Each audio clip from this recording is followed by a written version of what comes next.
The CMS is located inside the premises of 71 megawatt gas turbine power station in Baghabari.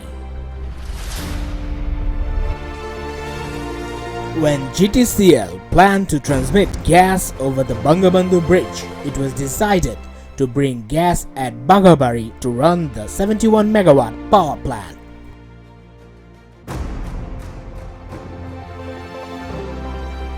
A customer metering station was built by GTCL in 1999.